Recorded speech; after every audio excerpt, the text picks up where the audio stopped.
नमस्कार दोस्तों, स्वागत है आपका हमारे यूट्यूब चैनल में। मेरे पति ने शादी से पहले मेरी इज्जत लूटी थी और फिर मेरे बहुत कहने और रोने के बाद वो मुझसे शादी के लिए राज़ी हो गया। पर मेरे दिल में उसके लिए नफ़रत थी। मैं उससे इस सब का बदला लेना चाहती थी और फिर मैंने उसकी बहन का इस्तेमाल करके उसकी गंदी तस्वीरें इंटरनेट पर डाल दी। पर जब मैंने उसकी बहन को देखा तो मेरे पैरों तले से ज़मीन खिसक गई। मेरे तन बदन में आग लग गई। मेरा दिल और दिमाग गुस्से से फूल रहा था। मैं सोच सोच कर पागल हो रही थी कि ऐसा कुछ हो सकता है। मैं अपने पति से उसकी करनी का बदला लेने के लिए क्या करूं? आज मेरे पति ने कहा था वो आज घर पर नहीं आएगा और मैं उसका इंतज़ार ना करूं। मैं शुक्रगुजार थी कि आज मेरे पास समय ही समय था। मैंने अपने माता पिता को बताने की कोशिश की और अपने पिता से बात करने के लिए मैंने उनका नंबर डायल करना शुरू किया। पर मेरी माँ मेरी आवाज़ सुनते ही फ़ोन बंद कर देती। तुम हमारे लिए मर चुकी हो सीमा। तुम्हें कितनी बार कहें कि यहाँ फ़ोन मत करो। तुम्हारी आवाज़ सुनकर तुम्हारे पिता भी परेशान हो जाते हैं। मेरी माँ ने ये बात कितनी आसानी से कह दी थी। मेरा एक बार फिर दिल टूट कर रह गया। मुझे अपने कानों पर यकीन ही नहीं हो रहा था कि मेरे माता पिता मेरे साथ ऐसा कुछ कर सकते हैं। मैं गुस्से में कमरे में इधर उधर घूमने लगी और फिर मैं कमरे से बाहर आ गई। मेरे दिमाग में बस यही चल रहा था कि मैं अपने माता पिता को कैसे समझाऊं कि जो कुछ भी हुआ उसमें मेरी कोई गलती नहीं थी। नरेश ने ही ये सब किया था और वो कितनी आसानी से अपने परिवार के साथ खुशी-खुशी जी रहा था, मानो उसे इस बात का एहसास ही ना हो कि उसने मेरी ज़िंदगी बर्बाद कर दी है। वो खुश था कि उसे उसका प्यार मिल गया था, पर शायद वो कभी अंदाज़ा भी नहीं लगा सकता कि मेरे दिल में उसके लिए कितनी नफ़रत थी। मैं हमेशा उसे बदला लेने के तरीके सोचती रहती थी कि मैं ऐसा क्या करूं कि उसे भी अपनी गलती का एहसास हो और वो भी उसी परेशानी से गुजरे जिससे मैं गुजर रही थी। मैं ये सोच-सोच कर पागल होने लगी और फिर जब मैं आंगन में आई तो मुझे एक तरफ से किसी की बात करने की आवाज़ सुनाई दी। अब मैं हैरान थी कि ये आवाज़ें किसकी थी और कौन आधी रात को घर वालों से छुपकर यहाँ बैठा था। ये आवाज़ें नौकरों की थी। ये चौकीदार के क्वार्टर से आ रही थी। मेरे पति ने कुछ समय पहले इस घर में रखा था ताकि हम सुरक्षित रहें। पिछले कई दिनों से इस इलाके में चोरी जैसी घटनाएं हो रही थी। मेरे पति को डर था कि कहीं ऐसा कुछ ना हो जाए। वो एक छोटा लड़का था और इतना खूबसूरत था कि कोई भी इंसान उसे देखता ही रह जाए। यही उसकी किस्मत थी कि राजकुमार जैसी शक्ल होने के बावजूद भी वह एक नौकर की तरह था।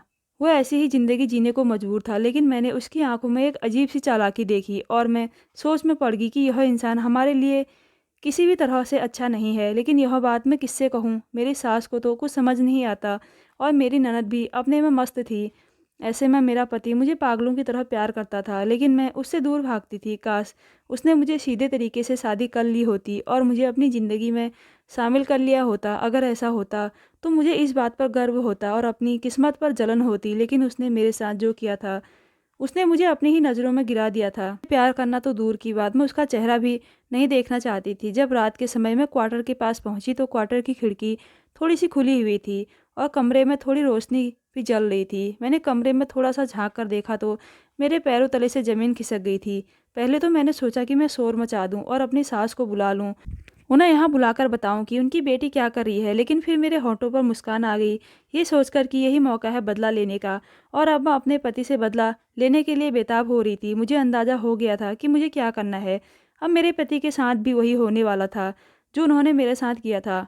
वह भी उसी अग्नि परीक्षा से गुजरने वाले थे जिससे उन्होंने मुझे गुजारा था। कुछ दिन पहले तक मैं अपने माता पिता के साथ काफ़ी अच्छी ज़िंदगी जी रही थी। उस दिन मैं अपने दोस्तों के साथ पार्टी कर रही थी, तभी नरेश की नज़र मुझ पर पड़ी। वह भी अपने दोस्तों के साथ वहाँ आया हुआ था। मुझे देखकर वह मुझ पर अपना दिल हार बैठा था, लेकिन मैं उसकी तरफ बिल्कुल भी आकर्षित नहीं थी क्योंकि मुझे इन सब चीज़ों में कोई दिलचस्पी नहीं थी। मुझे अपना करियर बनाना था और अपनी पढ़ाई पूरी करनी थी। मेरी दुनिया में मेरे माता पिता से बढ़कर कोई नहीं था। मैं उन लड़कियों को लड़कों के लिए जहर समझती थी जो अपनी पढ़ाई छोड़ देती थी और अपने माता पिता को धोखा देती थी। इस वजह से नरेश के बार बार मेरे रास्ते में आने के बावजूद मैं उसे अनदेखा करती रही और उसे समझाने लगी कि ये सब मत करो, मैं ऐसी लड़की नहीं हूँ। और उसने पता नहीं मेरी बात को क्या समझ लिया और कहने लगा कि मैं भी तुम्हारे साथ टाइम पास नहीं कर रहा हूँ, मैं आपसे शादी करना चाहता हूँ। मैं अपने माता पिता को आपके माता पिता के पास भेजूँगा। मैंने उसकी बातों पर ज़्यादा ध्यान नहीं दिया क्योंकि मुझे लगा कि वो सिर्फ टाइम पास करने के लिए ऐसी बातें कर रहा है। वो भी आजकल के लड़कों की तरह जो गंभीर नहीं होते और लड़कियों की ज़िंदगी बर्बाद कर देते हैं और उन्हें बीमारियां देते हैं। लेकिन जब उनके माता पिता मेरे माता पिता वो दोनों करीब आए और बोले कि जब बच्चों की मर्ज़ी शामिल हो, शादी से इनकार नहीं करना चाहिए। आपकी बेटी भी हमारे बेटे को चाहती है। जब मेरी माँ ने मुझे ये बताया तो मेरा दिमाग गुस्से से घूम रहा था। वो कौन होते थे मेरे बारे में इतना बड़ा बोलने वाले, जो कहते थे कि मैं भी उनके बेटे को पसंद करती हूँ।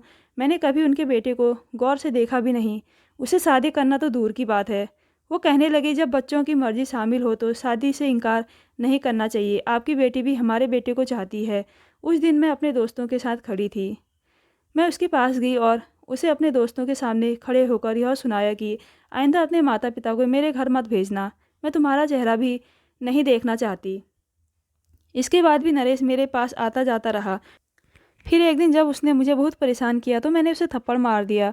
तब वह बहुत गुस्सा हुआ और कहने लगा कि मैं तुमसे बदला लूँगा। तुमने मेरे साथ जो किया वह अच्छा नहीं किया।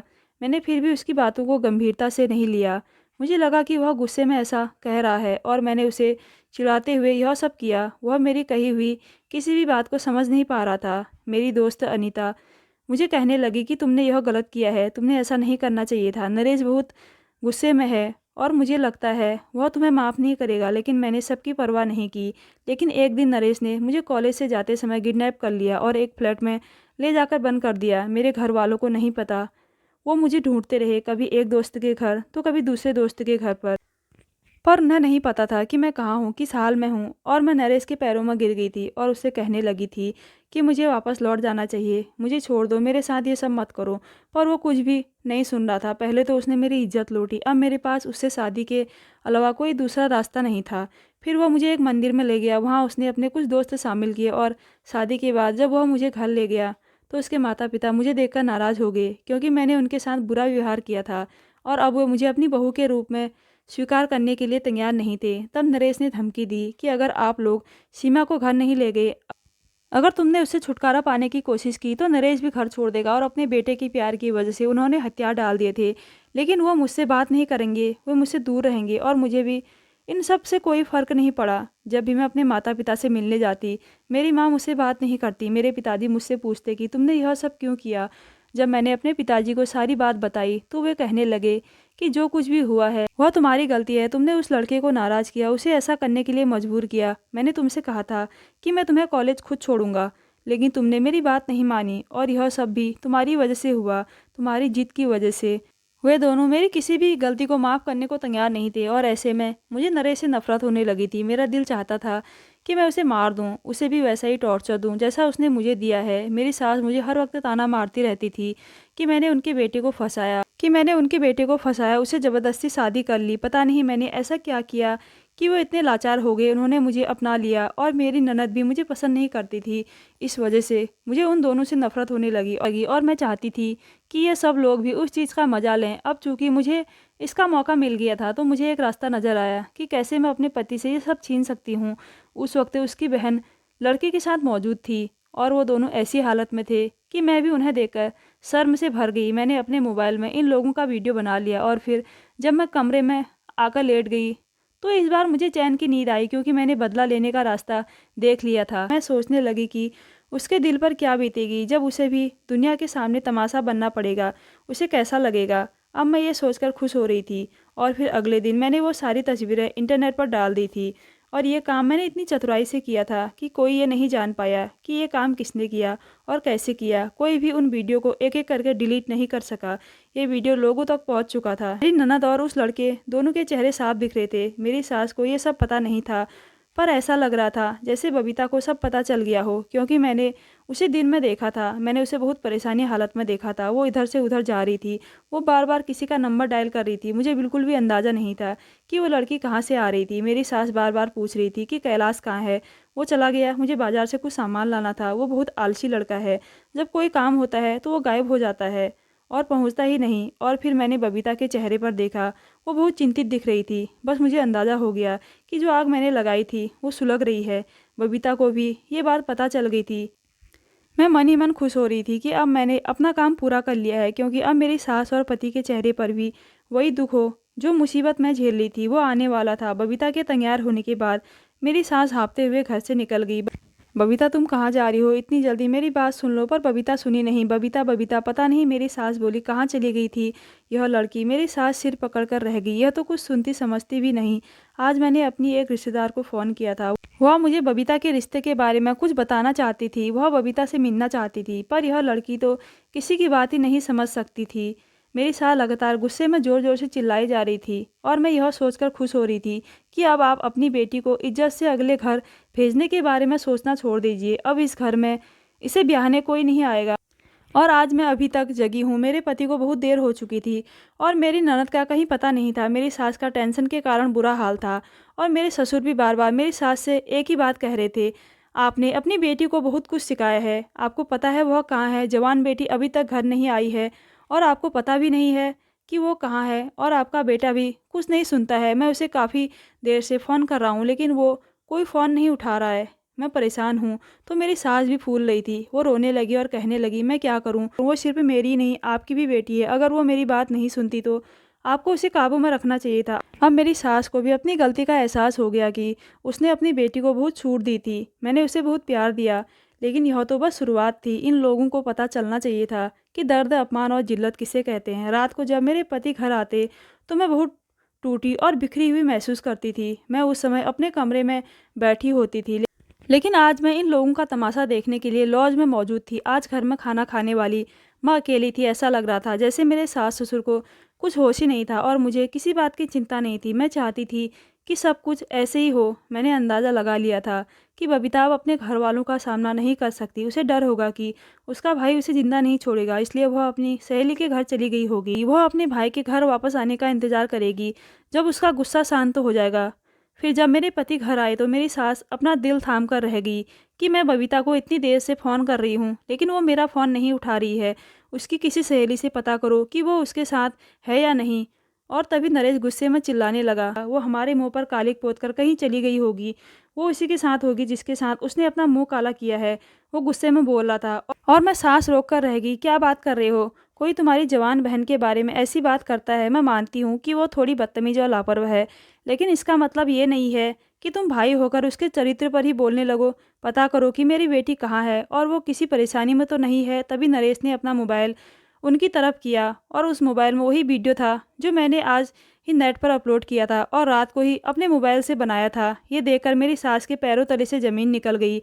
नरेश ने कहा कि इतना सब देखने के बाद भी तुम्हें उसकी याद आ रही है, क्या तुम उसका चेहरा देखना चाहोगी? उसने हमारे साथ क्या किया है? उसने घर में हमारी इज्जत खराब कर दी है। वो महेश के साथ ये सब करती रही। अगर उसे अपनी जवानी संभालना मुश्किल हो रहा था तो मुझसे कहती, हम उसकी शादी करा देते।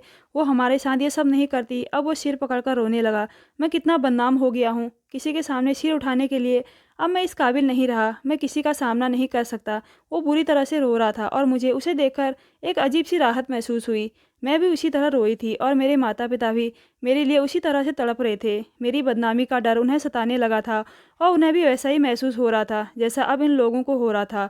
और मुझे इन लोगों पर जरा भी दया नहीं आ रही थी। इन लोगों ने वो रात अपनी आंखों में बिताई थी जबकि मैं अपने कमरे में शांति से सो रही थी।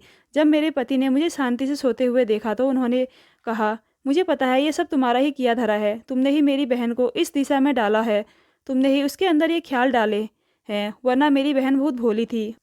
आज मुझे किसी पर भी गुस्सा नहीं आ रहा था, जितना भी कुछ कह लो, क्योंकि आज मैंने नरेश को अपना मान लिया था। नरेश और उसके घर वाले कभी नहीं जान सकते कि ये सब मैंने किया है। मैंने ही वह वीडियो नेट पर डाली थी। नरेश ने अब अपने घर से बाहर निकलना बंद कर दिया था और मेरे सास ससुर का भी यही हाल था। वो अब किसी के सामने अपनी आवाज़ उठाने के काबिल नहीं थे। अब वो किसी से बात भी नहीं करते थे। मेरी सास का भी रो रो कर बुरा हाल था। मेरे पति भी कहते हैं, अब मैं किस मुँह से दुनिया का सामना करूं? मेरे ही दोस्त मेरा मजाक उड़ाते हैं, मुझ पर हंसते हैं, मेरी आवाज़ उठाते हैं। आप ही बताओ क्या करूं, कहाँ जाऊं? तो मेरी सास फिर से मेरी तरफ मुड़ जाती। जब से ये लड़की हमारी ज़िंदगी में आई है और हमारी ज़िंदगी नर्क बना दी है, इस लड़की को घर से निकालो। इसके नखरों का साया मेरी बेटी पर पड़ गया है। और नरेश उन्हें बड़ी मुश्किल से संभालता था। जो भी था वो मुझसे बहुत प्यार करता था। वो मुझे छोड़ने के बारे में सोच भी नहीं सकता था, इसलिए वो अपनी माँ को चुप करा देता था। नरेश ऐसे ही अपने दिन गुजार रहा था। वो पुलिस में रिपोर्ट भी दर्ज नहीं करा रहा था। वो मुझसे कहता है कि तुम पुलिस के सामने घटिया बयान दोगी, पता नहीं फिर मुझे कैसी बदनामी उठानी पड़ेगी। मैं पुलिस में जाकर रिपोर्ट दर्ज नहीं करा सकता। और फिर एक दिन सुबह सुबह उसे पुलिस स्टेशन से फ़ोन आया। रमेश बहुत परेशान हो गया कि पुलिस स्टेशन से अभी फ़ोन क्यों आया है। मेरी सास भी परेशान थी कि ये लोग किस तरह की बातें नहीं सुनाएंगे। वो नरेश के वापस आने का इंतज़ार कर रही थी और फिर जो खबर उन्होंने सुनाई उसके साथ साथ मैं भी चौंक गई। मैंने कभी नहीं सोचा था कि ऐसा होगा। मैं बस इन लोगों को नीचा दिखाना चाहती थी। मैं अपनी बेइज्जती का बदला लेना चाहती थी, लेकिन बबीता इस हद तक जाएगी मैंने कभी सोचा नहीं था कि बबीता की लाश मिली है। बबीता ने आत्महत्या कर ली है और उसने अपने घर वालों को एक छोटा सा खत लिखा जिसमें उसने सबसे माफ़ी मांगी और कहा कि वो महेश से प्यार करती थी और उसे शादी करना चाहती थी। लेकिन अब इतनी बदनामी के बाद महेश भी उसे शादी करने को तैयार नहीं है। वह उससे बात भी नहीं करना चाहता और मेरे पास मरने के अलावा कोई दूसरा रास्ता नहीं है। अपनी मौत की जिम्मेदार सिर्फ वह खुद है। वह अब किसी के सामने सिर उठाने के लायक नहीं है। मैं किसी का सामना नहीं कर सकती, इसलिए वह अपनी जान ले रही है। फिर मेरे पति को पता चला कि वह हॉस्टल में रह रही थी और उसने हॉस्टल के ही एक कमरे में आत्महत्या कर ली है। 2 दिन तक दरवाज़ा नहीं खुलने के कारण वार्डन ने कमरे को खटखटाना शुरू किया, लेकिन जब दरवाज़ा नहीं खुला तो दरवाज़ा तोड़ा गया। और उनको बबीता के परिवार के बारे में ज़्यादा जानकारी नहीं थी, इसलिए उन्होंने पुलिस में रिपोर्ट दर्ज करवा दी और इस तरह बबीता की लाश घर पर लाई गई, जिसमें बदनाम हुई कविता भी अपनी ज़िंदगी की जंग हार चुकी थी। और ये सब मेरी वजह से हुआ था। मुझे बहुत शर्म आ रही थी। मुझे लगने लगा था कि मैं ही बबीता की कातिल हूँ। मेरे दिल में अपराध का बोझ था कि मैं ही अपनी इस गलती और अपने इस पाप की दोषी हूँ। मुझे नहीं पता था कि क्या करना है। और फिर एक दिन मैंने रोते हुए नरेश के सामने अपनी गलती कबूल की। पहले तो वो मुझ पर चिल्लाने लगा और गुस्सा करने लगा कि मैंने जो भी किया वो प्यार से किया था, मेरी गलती थी, मैं सहमत हूँ, पर तुम्हें ये सब नहीं करना चाहिए था। तुमने जो किया वो पाप था, तुम्हारी वजह से उसने आत्महत्या की। और फिर जब मैंने माफ़ी मांगी तो उसका दिल नरम हुआ और कहने लगा कि तुमने मेरे सामने तो ये कहा, पर मेरे माता पिता के सामने ऐसा मत कहना, वरना तुम कभी नहीं जान सकती कि वो तुम्हारे साथ कितना बुरा व्यवहार करेंगे। और तब मुझे पता चला कि नरेश मुझसे बहुत प्यार करता था। उसने मेरी इतनी बड़ी गलती को माफ़ कर दिया था और अब मैं भी अपनी इस गलती को सुधारना चाहती हूँ। मैं घर का सारा काम करती थी, अपनी सास से किसी भी बात पर बुरा बर्ताव नहीं करती थी। वो जो भी कहती थी चुपचाप सुनती थी और मेरे इस रवैये की वजह से धीरे धीरे मेरी सास का दिल भी नरम होने लगा और घर का माहौल शांत रहने लगा था। लेकिन आज भी मेरे दिल में यही ख्याल था कि मैंने बबीता के साथ गलत किया है। दोस्तों, ये कहानी से हमें ये सीख मिलती है कि हमें किसी के साथ गलत नहीं करना चाहिए, क्योंकि सबके माँ बाप और भाई बहन बराबर होते हैं और सबको अपनी इज्जत प्यारी होती है, क्योंकि इज्जत कमाने में वर्षों बीत जाते हैं और गंवाने में एक पल लगता है। तभी तो कहा गया है सबकी इज्जत को अपनी इज्जत समझो। तो दोस्तों, कैसी लगी आज की स्टोरी? अगर अच्छी लगी तो मेरे चैनल को ज़रूर सब्सक्राइब कीजिएगा और मेरी वीडियो को लाइक कीजिए और प्यारे प्यारे कमेंट कीजिए।